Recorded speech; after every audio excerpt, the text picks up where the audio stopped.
This is Bills Campday Recap. I'm Thad Brown, joined by Rachel Liebert. Today, we are recapping the Bills-Browns joint practice from Ohio. We'll have highlights, glorious highlights. We'll also have reaction. We'll talk about who dominated and who surprisingly didn't from the Bills' point of view. Rachel, like I said, we have highlights because the Browns do not have the same strict recording photography rules they have at St. John Fisher. So we get to see everything that happened and show everybody It kind home of too. felt wrong to be seeing as many highlights as I did. As I was going through them, I was like, I feel like I shouldn't be watching this right now. But I mean, it works. We got some highlights. Avert your eyes. Someone in New England might be stealing something that we're about to watch. Doesn't matter. It was house rules. The Browns allow video and highlights to be put out. So we're going to show you a bunch of highlights. We're going to start with the offense here. And first highlight of the day, first play of the day, James Cook hits a pretty nice run here. We're going to get back to Cook. He had a bad moment too, but the run game was pretty good for the Bills. So were the tight ends. Dawson Knox, big catch here. And then Rachel, I pointed this out to you. I saw a highlight where a Cleveland player almost made an interception. Look, it's Kyle Allen. Mm-hmm. Yep. Not surprised. Yep. Not surprised. Now, while the backup quarterbacks were not very good, backup running backs were. Frank Gore had a big run here. Ian Wheeler is going to make the highlights. There were some good plays from down the depth chart running back players. DJ Moore, kind of quiet today, Rach. He had a little catch here, but didn't really do a whole lot. Yeah, I mean, he's been a little bit quieter the last few times, few practices, but I mean, That was Stephen Gosnell. This is DJ Moore. Either way, though. Stephen Gosnell has not been quiet, though. We'll say that. Yeah, last couple practices, he's been very good, for sure. Like I said, tight ends were good. How about a Jackson Hawes touchdown if you need one? He had 2 of those today. Dawson Knox tried to give him credit for 3. You love Jackson Hawes highlights, though. We talk about this. Last year, we had the ongoing joke of if Jackson Hawes scores a touchdown, then the Bills are going to win the game. And it lasted for maybe, a game or two. It was so. This is good to see. Maybe it'll be another trend this year. Mecole Hardman a catch, too. The offense was really clicking pretty well. Josh Palmer, touchdown in the red zone. And then the star for today was Dalton Kincaid. He had 4 catches, including 2 touchdowns, 1 right here, just absolutely wide open. On both touchdowns, Kincaid just got lost by the Browns' coverage. The Browns' coverage in general today was pretty bad. Yeah. We talked about James Cook, big run here, another one for the Bills' offense. But then later on, Rachel, Cook with a fumble. It was on a handoff and exchange. I don't know if this is Josh Allen's fault or Cook's, but for a guy who fumbled all last year, not what you want to see. Absolutely not. I mean, we've talked about this. This is the weakness of James Cook, and then to see it against a Browns defense that you probably isn't up there in the league. I mean, I know they've had their moments. It's definitely not what you want to see out of James Cook for sure. And then the big highlight of the day, Kincaid, 55-yard touchdown catch. Again, just absolutely wide open. Bills offense, it looked like the Bills offense today. The Browns, I think, maybe a little disappointing in terms of the coverage bust, but this was a day where the Bills dominated as expected, and Dalton Kincaid, a big part of that. I mean, that's probably the most open I've ever been in the NFL. So it probably was busted coverage, but I almost dropped it, honestly. And I think over the summer, me and Josh ran a couple go routes, and he kind of just laughs when I run them, so it kind of worked out today. It's no secret that we're a better offense when he's on the field for us. I know he's been dealing with some things in the past, and I feel like we're really clicking on the same page right now. And he opens up so much. He's a tough matchup for linebackers, and I think he's a tough matchup for cornerbacks for that matter. He just continues to make plays and be elusive without the ball in his hands. And when he gets the ball in his hands, he just finds a way to keep moving forward. All right, let's talk about this offensive performance, and we'll start with the tight ends in general, but I think Kincaid in particular, it's not a huge wow moment that Dalton Kincaid played well. Again, the coverage was just ridiculously bad on both touchdowns. But it does remind you what kind of weapon he can be. Yeah, the question, too, in that Josh Allen clip was framed, when you have a healthy Kincaid, what does that do? And I think this is just highlighting what it does do because he hasn't really been healthy the last 2 seasons. It also points out to the fact that Josh Allen didn't have a lot of receiving options today as well. I mean, that's, I think, why part of the reason the tight ends had such a good day. But, I mean, nonetheless, they did have a great day, and Kincaid was wide open, like you said. So, I mean, a healthy Dalton Kincaid, this is what you want to see, and this is the type of player that can for sure make an impact that I think was Josh Allen's top target, 2 years ago. So, it's definitely what we saw today. To your point, no Khalil Shakir. We found out that what we thought was a veteran rest day on Tuesday was actually an injury. Keon Coleman still in a boot. Skylar Bell still nursing his injury. So the Bills were down a number of their top depth chart receivers. And like we said, DJ Moore was not super impactful in this practice. I didn't see whether it was lack of reps or just being taken out of plays. I did see a couple where he was being covered pretty well. But going back to the tight ends, again, it wasn't just Kincaid. Knox had a play in that highlight reel. Hawes scored touchdowns. It is certainly encouraging to be able to say that this offense, even when you're missing the receivers, really almost as a whole, you could say, did not participate today. The Bills offense still looked like the Bills offense. Yeah, we've talked a lot about this tight end group as it isn't really elite. I mean, we know Dalton Kincaid is a good pass catcher. Knox has kind of both of those blocking and pass catching abilities, and then Hawes is mostly the blocker. But I think today really showed that all three of them do bring something to this team. I mean, not that we thought that before, but especially Hawes. I think, yes, he's going to be the blocker primarily in that group, but I mean, we saw flashes today that he can catch the ball and he does have that ability as well. So definitely all positive things to see, like you said, with those injuries that are kind of inevitable to the receiver room. Yeah, I wouldn't call the Bills tight end room elite, but I would call it complete. Yeah. And I think that's the difference. And still, both are very effective. Other notes from the Bills offense, Ian Wheeler, not pictured in this highlight reel. And for all of us, everyone at home who's listening, not watching, not having the video of it won't matter to you all, but he did have a catch and run where he just absolutely totally ran over a Browns defender that was quite impressive. And like I said, he and Frank Gore Jr. had good days, coming off of good days in the preseason game against the Panthers too. I think Ian Wheeler he's been impressive, I think, even through training camp. He's been a little bit quieter, but when you just watch him, if you focus on the way that he plays, he is, I think Josh Allen described him as he's like he gets downhill pretty easily. I mean, when you watch him, you can tell that he's just kind of a gritty guy who's just going out there to work. And I think he's been impressive, and especially today, it was shown. If you haven't seen the video, you got to watch the video because I think you can hear the impact of him hitting the defender. I can certainly hear the teammates giggling after that happened. Yeah, but I mean, it was definitely one of those plays where you could, see him being a depth piece and really, having that ability. And then let's quickly talk about the James Cook fumble. Not much that we can say about it. Again, I'm not even sure it was on him. I think it kind of was. But either way, you got a really good player, a big part of the offense.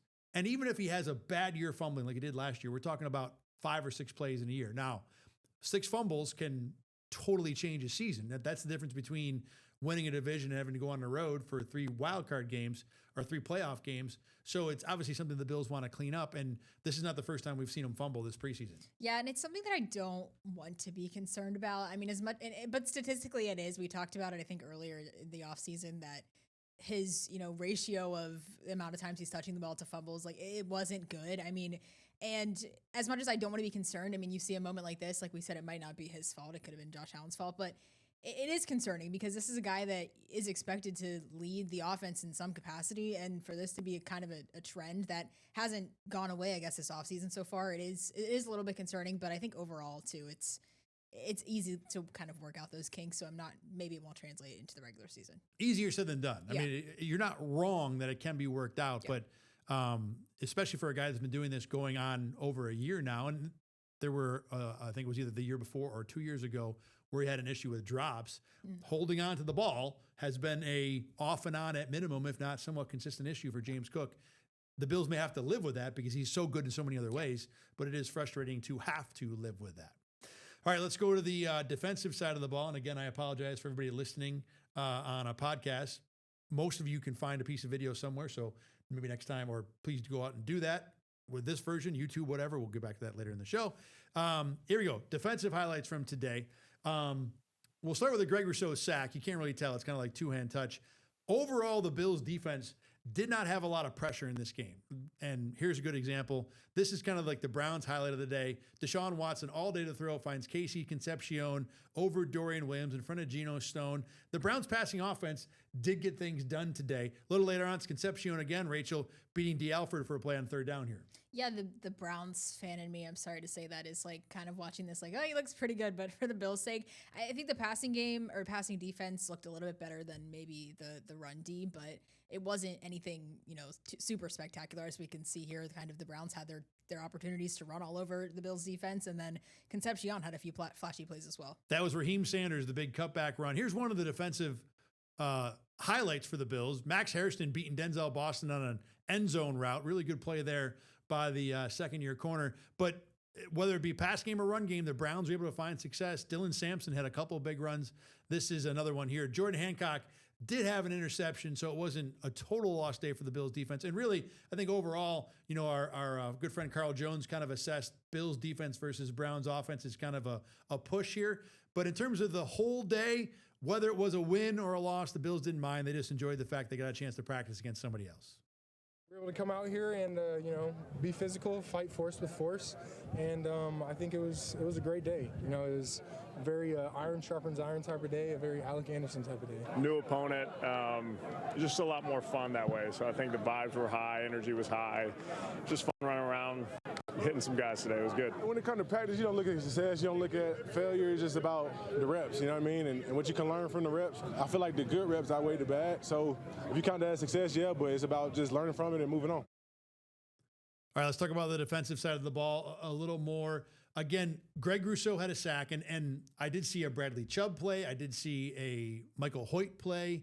But most of the Browns' offensive highlights today were quarterbacks with a lot of time to throw. The lack of pass rush was noticeable, at least. Yeah, it was definitely noticeable. I think Rousseau was the guy that you noticed the most. There was one play, I can't remember, but Chubb did get his way downfield pretty quick, he was moving pretty quickly to chase after. I don't even remember what the was play it the Raheem Sanders cutback? It might have been. Yeah. I can't remember which one it was.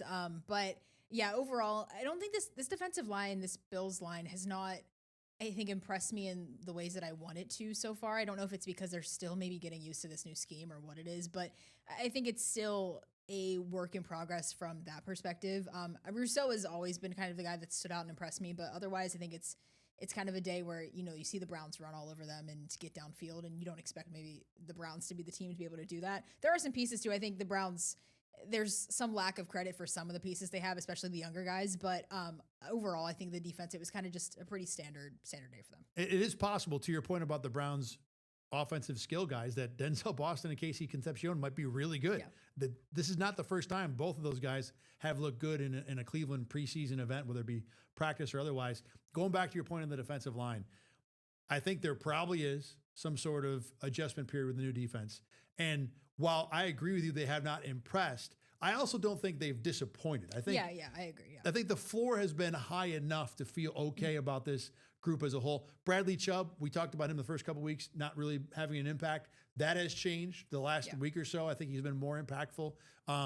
Again, we talked about Michael Hoyt and Greg Rousseau both making plays today. The younger guys are there. I saw Landon Jackson flash a couple times, and you really want to, not necessarily making stops, but in terms of just getting some penetration. So I was impressed there. There were good moments, even if the overall wasn't good. And I'm going to talk about the overall a little more in a minute, but in terms of more individual stuff from today, I thought the run D was better than the pass D. It was close, but I thought the run D was a little bit better. Jordan Hancock had an interception, really good play. Not necessarily the defensive part of it, because he just kind of stood in a spot and then Deshaun Watson threw him the ball. But Rachel, to be able to jump up and snag the ball was still, the catch was impressive, even if the defense necessarily was not. Yeah, Jordan Hancock has had a few plays like that, I think, through training camp, where if you think about some of the interceptions, I feel like Jordan Hancock is a name that kind of comes up. He kind of steps in and makes those plays. Not a guy that's going to, certainly obviously be a starter this year or anything like that, but it is, I think, a good sign that these younger guys like Jordan Hancock have the ability to do that and make those plays, even if it was a, kind of throw right to him from Deshaun Watson. In addition, we talked about Rousseau, the defensive lineman, doing well. Davison Igbinosun had a run stop early in practice. We haven't seen a lot of that from him. Again, I couldn't tell if it was a run stop, because if you actually watch the highlight, the running back keeps going. But I saw Igbinosun, he came in basically on a run blitz, two-hand touch the running back, and then celebrated, which I guess is good enough in this situation. Either way, it was a nice play. On the flip side, a guy who stood out to me negatively, kind of surprising, is Kenai Walker, who got called for a pass interference, had another play where he was beat and chasing a receiver. I don't think this hurts the overall. I was saying after Saturday, the preseason game, that, look, if you were going to cut the roster down right now, Kenai Walker makes the team. He was fine on Tuesday in the practice in the stadium. Today was kind of a down day, maybe to be expected for someone who's an undrafted free agent. Yeah, I mean, overall, like you said, he's been a guy that's impressed as an undrafted free agent. Today, I think chasing is the right word from the highlights I saw. I didn't see too many, or I guess lack of highlight on his part. But, I mean, overall, I think this is a guy that you can't be – you're an undrafted free agent. You're fighting for a spot on this team. You're not going to be consistent every single day, and I think this was just an off day for him. But otherwise, we've been impressed with him. I've been impressed with him through preseason and training camp, so I don't think it's something to really worry about. Anything else from the defense that stood out to you today from the Bills' point of view?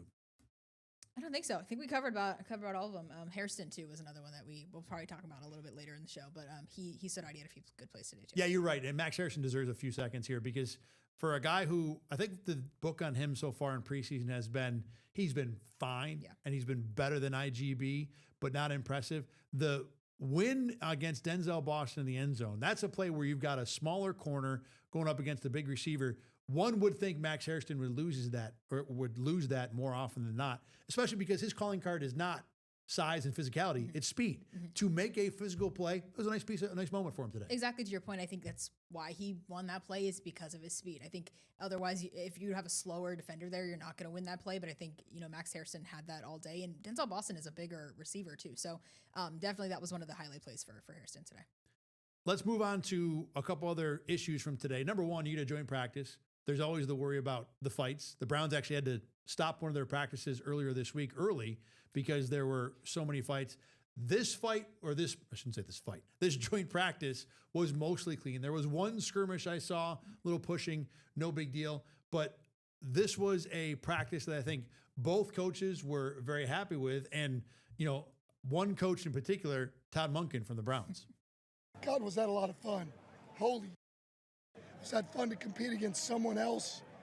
Their guys, our guys got a lot of respect for the Bills. And it got a little edgy, but not over the top. And that's exactly what you're looking for.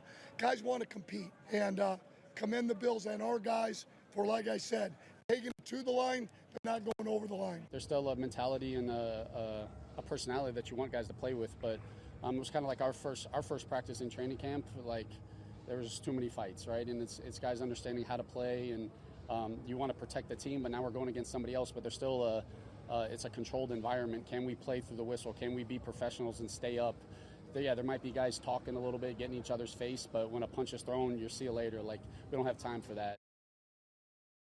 One thing that stands out to me when you think about the fact that this was a productive practice, this is credit to Joe Brady.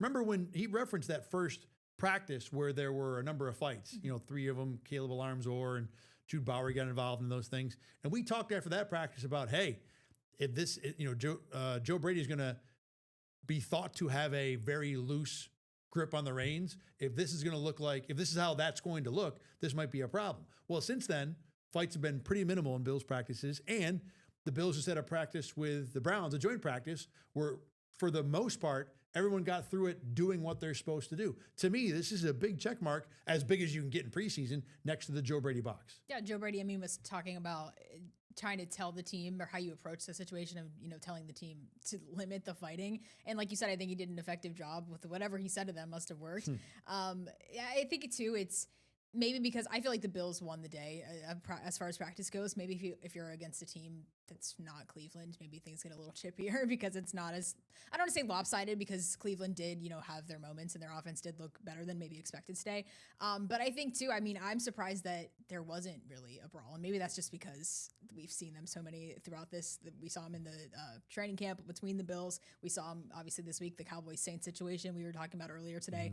So maybe I just expected there to be more, tension and going at it. But it is impressive to your point about Joe Brady's and what he, at least said to the team. Reporters did talk to Alec Anderson later on, and we saw Alec Anderson there about the fight thing. Apparently there were a pool going on about who would start the first fight, and Alec Anderson. It's always Alec Anderson. Well, it's never not going to be Alec Anderson. Right. If there was going to be a pool, and I don't think there was legitimate money exchange. Maybe there was, but if you're going to have a pool involving a Bills fight, Alec Anderson's going to be at the top of the list. And he laughed and he said, "I'm sorry if I cost some people money," but he was clean. Everything was clean. That everybody got work done that they wanted to get done in this thing. Yeah, he said in that soundbite earlier that we showed, I think he said an Alec Anderson type of day. Yes. I'm going to start using that. I don't know what exactly it means, but I'm going to start saying, it's an Alec Anderson type of day. Yeah, I don't know what that means either. I don't either, but I think, you just have to feel it. It's just it's just the essence of what he said. I don't know if I want to have an Alec Anderson type day. No offense to Alec. I don't think I want to, but sometimes you just do. That's a good point. It wouldn't be I'm ready to have an Alec Anderson type of day. It'd be it's an Alec Anderson. Yes. Type of day. That's what it would be. That's so perfect. That's so perfectly done.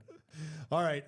We said earlier that the Bills have a little more injury issues than we thought. Ed Oliver and Khalil Shakir looked on Tuesday like they were having veteran rest days. Instead, we find out that they are nursing injuries. Joe Brady did not give specifics on that, I assume, correct, right? No, he did Yeah, not. right. So add that to the list. And the Bills list isn't bad. I saw Banged Up Bills, which is a fantastic feed on X, point out today that camp injuries or preseason injuries were at around 50 last year, and right now the Bills are around 30. So a 40% reduction is really good, even if there's a number of nicks, that the Bills are dealing with. None of these seem like they're anything they're going to bleed into the regular season. But Joe Brady, Rachel did talk about how he handles injuries. Yeah, and we've said it, I think I asked you actually when we were trying to figure out the sound bites for today of, did he give an update on what he said? And you were like, well, it's Joe Brady. He's not going to give an update. And you were right. I mean, he has been very quiet about the injuries. And, people were asking him, obviously, today, reporters about, like you said, Shakir and Oliver. And he didn't answer, but he said, wait it out a little bit and we'll get to know in a few weeks. You guys, in 2 weeks, you guys are going to get the full what the injuries are and whatnot. But yeah, I know. And then you guys will get it all. No, I don't intentionally do this. Like you guys know, I'm firmly about my guys and protecting my guys, protecting the team, and I'm learning them. So it's not me just trying to hide information or anything like that. It's just more so there's so many different variables that everything that comes with, a person's hamstring or a groin or an ankle or a toe, and everybody's a little different. So, you see Ty out here, right here going through it, and when he's ready to rock, he'll be out there.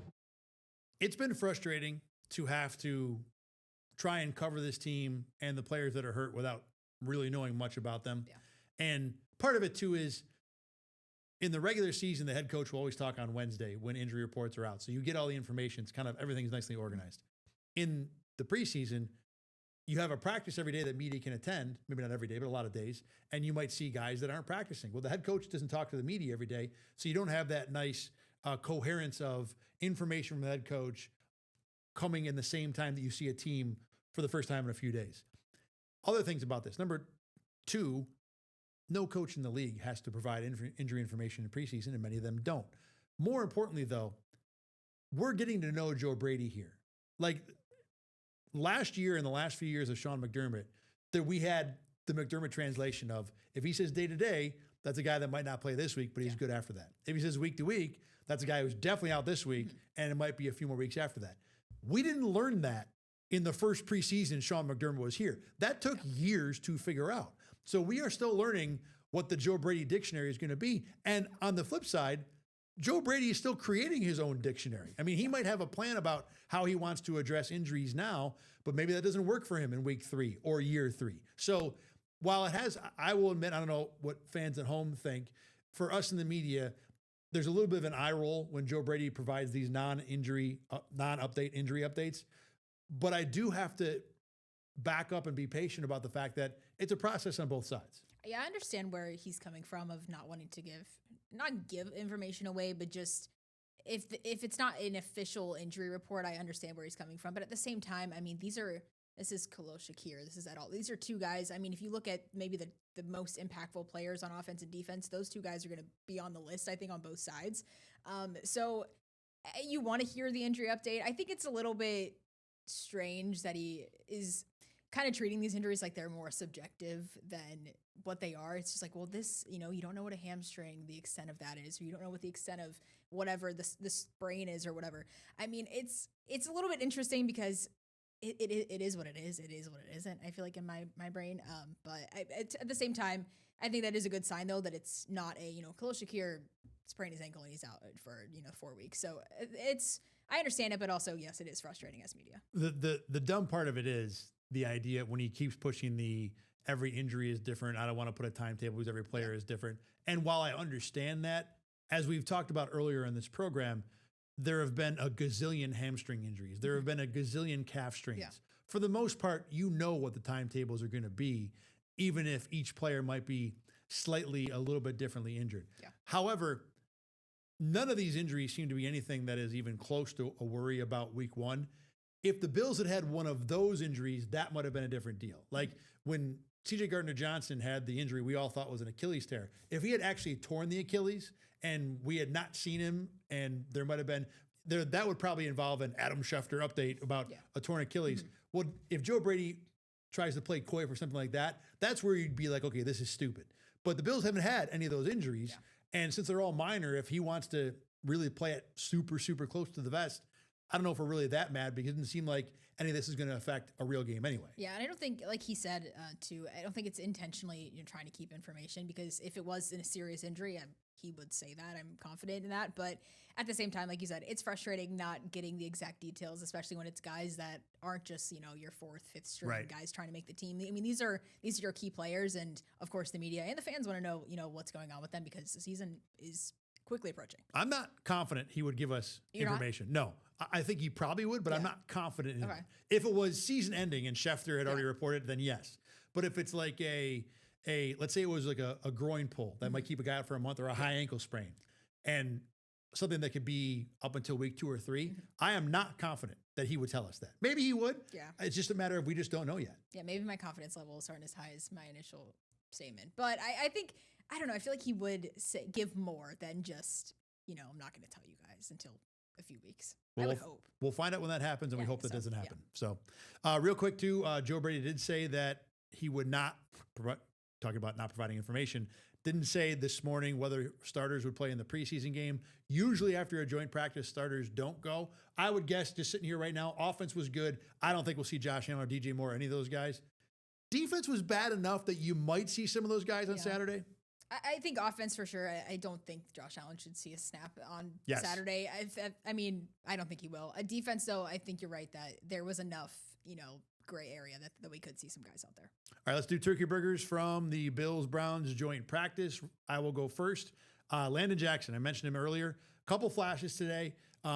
It was not an overall great practice, I don't think, for anybody on defense, but he had a couple moments where he had good penetration, didn't make a tackle, not that there were tackles, but I was impressed with a couple of things I saw today. So Landon Jackson, turkey burger for me. My first one's going to go to Max Hairston. We talked about the pass breakup that he had in the end zone on Denzel Boston. So I was impressed with, hanging in there with the big guy, and he's a smaller corner. So Hairston gets my first. Jordan Hancock, interception. He's had a really nice week and a half here, preseason game included. He made a couple other plays, pseudo tackles that look pretty good. So a pretty solid practice for Jordan Hancock, who is stacking them now. Turkey burger for me. Second one is Greg Rousseau. Just on that play we talked about too, pass rush. He would have sacked Shador Sanders. Obviously he didn't, but looked good today, and has definitely been a guy on this defensive line that has impressed. My third one and last one, Davison Igbinosun. Like I said, the run stop was impressive. And I kind of laughed too, because it was a weird play in that he gets back there, he makes the two-hand touch, and then he puts his hand up like with a That's what he does it every time. The Matumbo waving it away, yes. And for a play where the running back is still running 30 yards downfield and you're celebrating, so he gets a turkey burger, not just for a good play, but he made me laugh. I mean, he, like I said, every single time he's celebrating, which it's good. Gets the morale up, I think. Real quick, we got a minute here. Browns hung in with the Bills. They did. How concerned are you from the Bills' point of view about that? At least the Browns offense. I'm not concerned really at all, because I think the Browns, yes, the Browns are not a good NFL team. We can say that, but I think they do have more talent than we're maybe giving them credit for. And this Bills defense is kind of they're still learning. This is a new scheme. This is a new coordinator. So I think in that sense, I'm not concerned, and I don't think anybody out there should really read too much into it from my perspective. I think the defense learning is the underline it 3 times part of that discussion, that this is going to be a process. And as impressive as Jim Leonard has been in press conferences, as the number of plays we've seen from various guys in that defense, it is probably going to be something that's going to have a lot of rocks that are going to be crashed into the first 2-3 months, maybe even the whole season. And I think Bills fans need to understand it too. The other thing I thought about, though, going back to the Browns, this is the time of year where you might look at a Browns team and be like, they're going to be terrible. Yeah. And it happens all the time. I mean, who thought the Colts last year were going to be awesome for the first 8 months of the year and maybe would have been awesome all year if Daniel Jones doesn't get hurt? There are always surprises. And Denzel Boston and Casey Concepcion being really good should not be high on the list of ridiculous things to happen this year. I know. And the Cleveland fan in me saw some of those clips, and I was like, okay, wait, might actually not. You might have something. Yeah, might have something here. And then I'm like, I don't know. This is what I think every single year. You see the highlight reels in the training camp and stuff like this, and you're like, hey, we get humbled week 1 and we'll be fine. The beauty of NFL preseason, everybody still has a shot. All right, that's going to do it for this edition of Bills Camp Day Recap. We'll be back again on Saturday to recap the Bills and Browns preseason game. Remember, you can always find this show on YouTube, on Spotify, wherever you get your podcasts. Please click subscribe because it's easier for you. You get the podcast delivered to you. You don't have to go out and find them. For Rachel Liebert, I'm Thad Brown. Thanks very much for watching. We will see you again on Saturday.